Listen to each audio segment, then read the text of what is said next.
A good public relationship management is very crucial to your business and personal branding. A well managed PR spin can even do this. And for today's segment, we are pleased to invite Mr. Wesley Gunter, Managing Director of Right Hook Communication, to share with us about the PR and event industry in Singapore.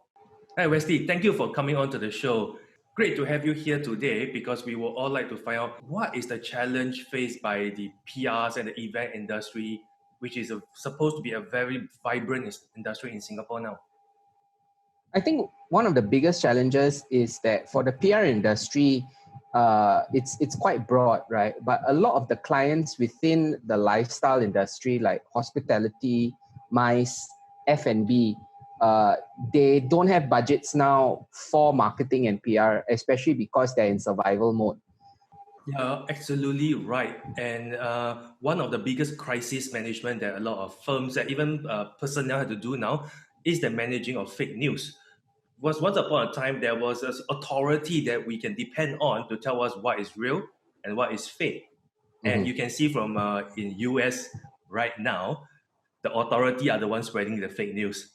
So how do we know what to believe in, and how is PR going to manage this? That's a very good question. I think that we can't really depend on PR agencies to manage fake news or one governing authority for that matter. I think managing fake news is basically the responsibility of the individual, because it is the individual's responsibility to make sure that they are well informed. And there's really no excuse about that. Because now with so many sources out there, right, you don't just have to depend on, last time, without the internet, there was just your local news that you had to depend on, or whatever is on TV. Now the whole world is your news source, So I guess depending on the individual, they will need to evaluate what is real and what is not real from the various sources that they are basically looking at, right? In fact, the basic foundation for a working democracy is a well-informed and educated electorate where information is freely available to them, and they have the knowledge and skill to differentiate what is fake and what is real. And hopefully if there's an online campaign going out, this could be done. Most of the PR agencies in Singapore are SME like yourself, and most of the companies are actually engaging more boutique firms to handle their PR. So how is the SMEs coping with the COVID-19 crisis? Of course, we all know that the SME employs 70% of our workforce in Singapore. Well, I'll just speak on behalf of my experience. I think as an SME, it has been a very difficult and trying time. I think many of my clients, which are in F&B lifestyle, in the MICE industry, have been pushed forward, especially for big events. They've been pushed forward to next year. So there's quite a loss in terms of revenue. So Wesley, how can we as a country help SME like yourself come up from this crisis stronger? That's also a very good question, Dylan. I've been thinking long and hard about this, and I think one of the main issues that our society faces is how they view small businesses. Now, many of the big clients would basically, when it comes to small agencies like myself, they'll try and bargain down, number one.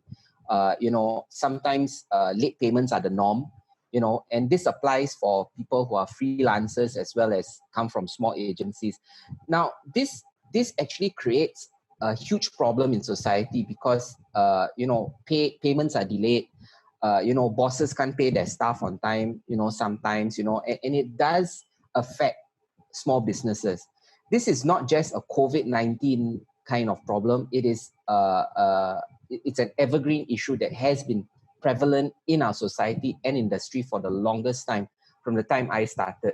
And I would honestly like to see this change, because like you mentioned, SMEs, there's 70% of SMEs in Singapore, when it comes to businesses.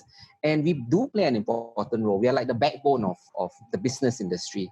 Yes, Wesley, correct. And not just SME, the payment issue has also affected the gig economy very hard.